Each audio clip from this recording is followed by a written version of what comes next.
Israel சொல்லுகின்றது, நாங்கள் தொடர்ந்து நடத்தி வரும் தாக்குதலில் மிகப்பெரிய அளவிற்கு சேதத்தை ஏற்படுத்திவிட்டோம், அது ஆச்சரியப்படத்தக்க அளவிற்கு பெரும் வெற்றியாகும் என்றெல்லாம் சொல்லி இருக்கின்றது. ஆனாலும் ஈரான் நடத்தி வரக்கூடிய பதில் தாக்குதல், குறிப்பாக ஏவுகணைகளின் மூலம் நடத்தி வரும் தாக்குதல் இஸ்ரேலுக்கு பெரும் பாதிப்புகளையும் அழிவுகளையும் அது ஏற்படுத்தி கொண்டிருக்கிறது. ட்ரம்புக்கு ஆலோசனை கூறக்கூடியவர்கள் பலரும் அவர்கள் என்ன சொல்லியிருக்கின்றார்கள் என்றால், ஈரானுக்கு எதிராக அமெரிக்கா போரில் குதிக்க கூடாது,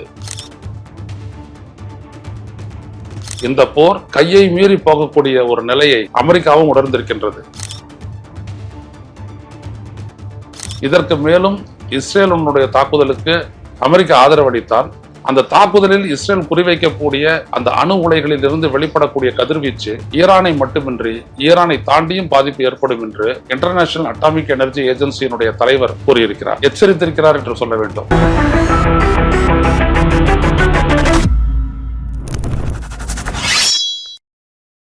வணக்கம் தோழர்களே, ருச செய்திகளின் வாயிலாக இன்று மீண்டும் உங்களை சந்திப்பதில் பெரும் மகிழ்ச்சி அடைகின்றேன். ஒரு நீண்டகால போருக்கு நாம் தயாராக வேண்டும் என்று இஸ்ரேலினுடைய இராணுவ தளபதி சொல்லியிருக்கின்றார். இஸ்ரேல் மக்களுக்கும் இஸ்ரேல் அரசுக்கும் இவ்வாறு ஒரு செய்தியை அவர் இன்று விடுத்திருக்கின்றார். ஈரானின் அணு சக்தி மையங்களின் மீது 9வது நாளாக தொடர்ந்து தாக்குதல் நடத்தி வரும் இஸ்ரேலினுடைய விமானப்படை, இஸ்ரேலினுடைய ஏவுகணைகள் பெரும் சேதத்தை ஏற்படுத்தி இருக்கின்றன என்றும், ஆனாலும் அங்கே இருக்கக்கூடிய அணு ஆய்வு மையங்கள், செறிவூட்டப்படக்கூடிய யுரேனியத்தை செறிவூட்டப்படக்கூடிய அந்த இடங்கள், ஃபெசிலிட்டிஸ், அங்கே ஏவுகணை தளங்கள், இராணுவ நிலைகள் ஆகிய அனைத்தையும் அடித்தொழிக்க வேண்டும் என்றால் ஒரு நீண்டகால போர் நடத்தினால் மட்டுமே அது சாத்தியம் என்று இஸ்ரேல் இராணுவத்தினுடைய துணை தளபதி ஜெனரல் இயால் ஜமீர் சொல்லியிருப்பதாக அந்நாட்டினுடைய மற்றொரு இராணுவ தளபதி சொல்லியிருக்கின்றார். ஆக ஒரு நீண்டகால போருக்கு இஸ்ரேல் தயாராகி வருகிறது என்பதும், அதே நேரத்தில் அமெரிக்காவினுடைய அதிபர் ட்ரம்ப் அவர் இங்கிலாந்து, ஜெர்மனி, பிரான்ஸ் ஆகிய நாடுகளினுடைய அயலுறவு அமைச்சர்களை வைத்து ஈரானுடைய அயலுறவு அமைச்சரோடு நேற்று ஜெனீவாவில் நடத்திய பேச்சுவார்த்தையில் ஈரான் அயலுறவு அமைச்சர் தெளிவாக சொல்லிவிட்டார், தாக்குதலை தொடங்கிய இஸ்ரேல் தாக்குதலை நிறுத்தினால் மட்டுமே அணுசக்தி தொடர்பான அந்த ஒப்பந்தம் தொடர்பான பேச்சுவார்த்தைக்கு நாங்கள் வருவோமே தவிர, அது போரும் நடந்து கொண்டிருக்கும் பொழுது பேச்சுவார்த்தையும் நடத்துவது என்பது சாத்தியமல்ல என்று திட்ட தெளிவாக சொல்லிவிட்டார். அது மட்டுமல்ல, அவர் அரபு நாடுகளினுடைய ஆதரவை பெறும் நோக்கோடு இஸ்தான்புல் சென்றிருக்கின்றார். அங்கு அராப் லீக்னுடைய தலைமையகம் இருக்கிறது.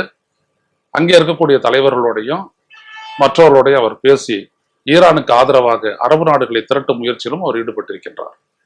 ஆக ஈரானும் ஒரு நீண்டகால போருக்கு தயாராகி இருக்கின்றது. இஸ்ரேல் சொல்லுகின்றது, நாங்கள் தொடர்ந்து நடத்தி வரும் தாக்குதலில் மிகப்பெரிய அளவிற்கு சேதத்தை ஏற்படுத்திவிட்டோம், அது ஆச்சரியப்படத்தக்க அளவிற்கு பெரும் வெற்றியாகும் என்றெல்லாம் சொல்லி இருக்கின்றது. ஆனாலும் ஈரான் நடத்தி வரக்கூடிய பதில் தாக்குதல், குறிப்பாக ஏவுகணைகளின் மூலம் நடத்தி வரும் தாக்குதல் இஸ்ரேலுக்கு பெரும் பாதிப்புகளையும் அழிவுகளையும் அது ஏற்படுத்தி கொண்டிருக்கிறது என்பது உலகத்தினுடைய பல்வேறு செய்தி ஸ்தாபனங்கள் வெளியிட்டு வரும் செய்திகளில் இருந்தும் புகைப்படங்களில் இருந்தும் நன்றாக தெரிகின்றது.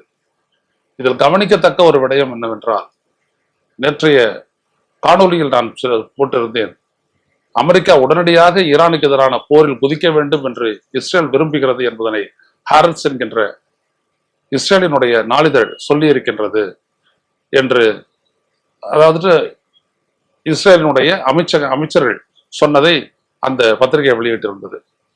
ஆனால் ட்ரம்புக்கு ஆலோசனை கூறக்கூடியவர்கள் பலரும் அவர்கள் என்ன சொல்லியிருக்கின்றார்கள் என்றால், ஈரானுக்கு எதிராக அமெரிக்கா போரில் குதிக்க கூடாது, அப்படி குதித்தால் அது பெரும் பாதிப்பை அமெரிக்காவினுடைய அயல் உறவுக்கு ஏற்படுத்தும். ஏனென்றால் இஸ்ரேலுக்கு ஆதரவாக நின்று இஸ்ரேல் காசாவை அழிப்பதற்கு முழுமையாக துணை போனதிலேயே அமெரிக்காவிற்கு எதிராக ஒரு பெரும் அவப்பெயர் ஏற்பட்டிருக்கிறது.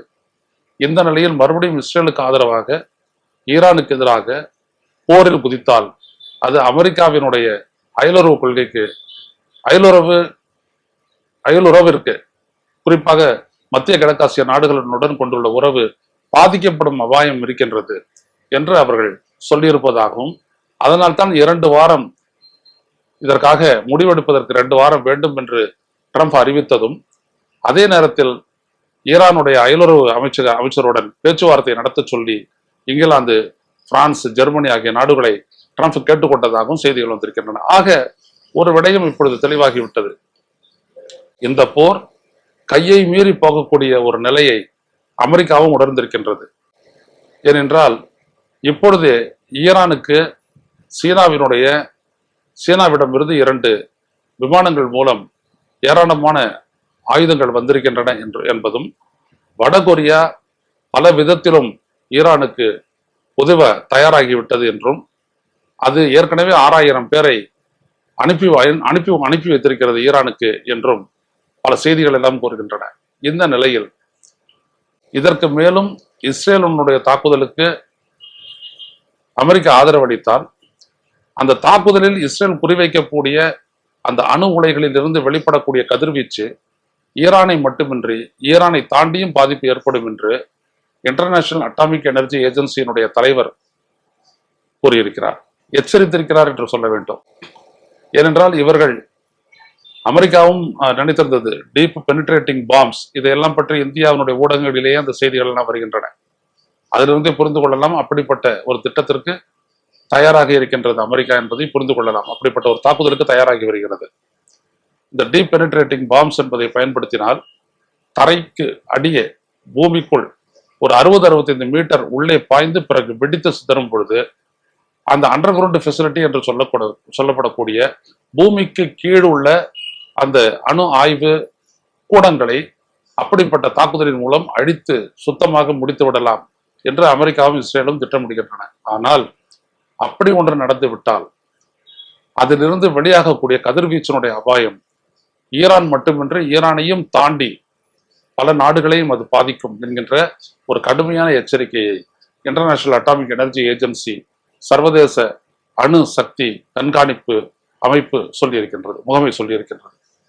ஆக இப்படிப்பட்ட ஒரு சூழலில் தான் 9வது நாளாக இன்றைக்கும் இரு நாடுகளும் பரஸ்பரம் தாக்குதலை நடத்தி இருக்கின்றன. இன்றைக்கும் மிக வேகமாக சென்று துல்லியமாக தாக்கவல்ல ஏவுகணைகளை ஈரான் பயன்படுத்தி இருக்கிறது. விமானங்கள் மூலம் இஸ்ரேலும் தாக்குதல் நடத்தி இருக்கின்றது. நேற்று ஒரு நாளில் நடந்த தாக்குதலில் மட்டும் 400க்கும் மேற்பட்ட ஈரானியர்கள் கொல்லப்பட்டதாக செய்திகள் வருகின்றன. ஆனால் இவர்கள் எதிர்பார்த்ததை போல ஒரு ரிஜைம் சேஞ்ச், அங்கே இருக்கக்கூடிய ஆட்சி மாற்றத்தை, அதாவது அயோத்தல்லா அலி கமேனியினுடைய தலைமையில் இருந்து அந்த ஆட்சியை அகற்றிவிட்டு தங்களுக்கு சாதகமான ஒரு ஆட்சியை நிறுவ இஸ்ரேலும் அமெரிக்காவும் திட்டமிட்டுள்ள அந்த சூழ்ச்சி அங்கே நிறைவேறுமா என்பது கேள்விக்குறியாக்கி இருக்கின்றது. காரணம் என்னவென்றால், இஸ்ரேலின் மீது ஈரான் நடத்தக்கூடிய அந்த பதிலடி உள்ளபடியே ஈரான் மக்களை மகிழ்வித்திருக்கிறது, அவர்கள் அரசை ஆதரிக்கின்றார்கள் என்கின்ற செய்தி பேரிடியாக மேற்கத்திய நாடுகளுக்கு வந்து சேர்த்திருக்கிறது. நாம் ஏற்கனவே சொல்லி இருந்தோம், இஸ்ரேல் தன்னுடைய எல்லையை தாண்டி மற்ற நாடுகளின் மீது தாக்குதல் நடத்துவது என்பது அது ஒரு கட்டத்தில் அது இஸ்ரேலினுடைய யூதர்களுக்கும் அரபியர்களுக்குமான ஒரு இனவாத ஒரு வெறுப்புணர்வையும் கோப உணர்ச்சியையும் போராகவும் அது ஆகிவிடும் என்று சொன்னோம். அப்படிப்பட்ட ஒரு நிலையை நோக்கித்தான் இந்த போர் சென்று கொண்டிருக்கிறது. எனவே இப்பொழுது இருக்கக்கூடிய நிலையில் இஸ்ரேலால் நிச்சயமாக இந்த தாக்குதலை நிறுத்த முடியாது.